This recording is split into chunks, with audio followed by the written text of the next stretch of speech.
If you want to go somewhere in life, you need to set goals. You need to set goals for everything.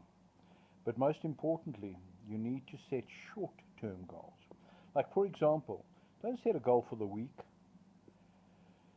Set a goal, don't even set a goal for the day. Set a goal for the morning.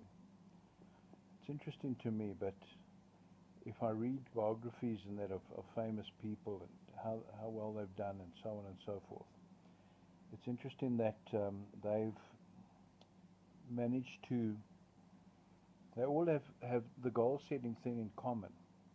Like Alan Sugar, for example, when he was selling from his van before he became a multi-billionaire in the UK, set goals of a certain amount of revenue on that week by Wednesday. So he's got Thursday and Friday to catch it up if he hasn't get. I think it was £60, which in the 1960s was a huge amount of money. So he had to sell £60 worth of consumer electronics by the Wednesday, Monday, Tuesday, Wednesday. The same, with sales goals, to set a goal revenue-wise is great, but it's not realistic because your control over it is minimal. But your control over the amount of times you dial a number, in other words, the amount of calls you make, is something you can set as a goal. Because sales is the numbers game. So just set a goal set goals with things that you can personally influence, that you can personally, just scientifically, that you don't have to leave something up to chance or the weather or whether people are in or not or whatever the case may be. So when you, for example, you're doing sales and you say to yourself, look, my conversion rate is 2 out of 3, so if I make 30 calls, I get 20 sales, whatever the case may be, or I take X amount of time to pitch. I know that on average I close my sale if I'm doing telesales every 8th call.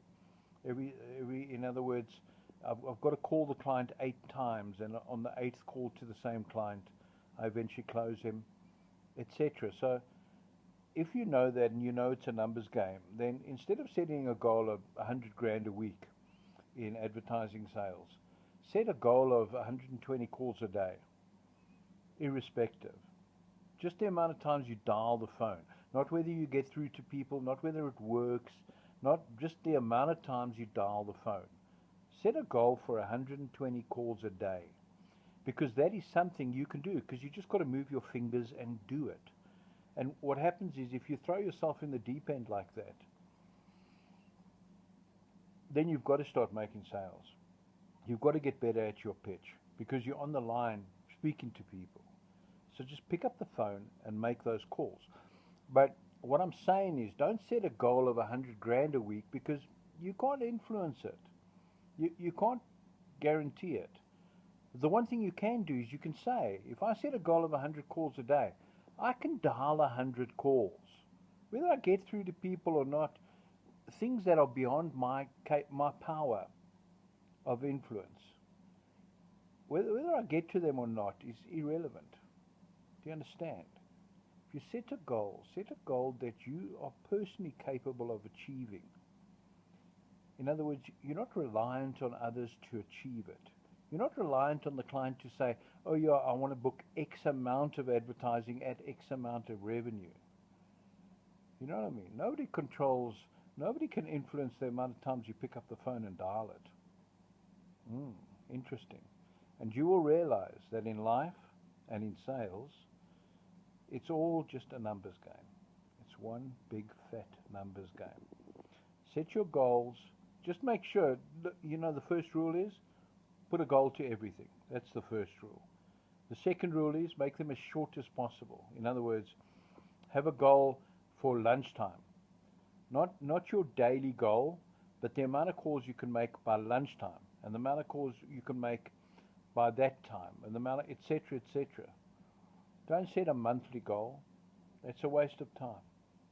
Set a morning goal and an afternoon goal, and make sure that everything you're doing, you're monitoring yourself with goal setting. So the first thing is set goals. The second thing is set goals for shorter periods of time, I promise you it'll make a huge difference to your income. Make a huge difference to what you're doing. And number three, monitor what you're doing all the time. Always score yourself so that you can improve and improve, and you can see where you're falling down and where you need to improve.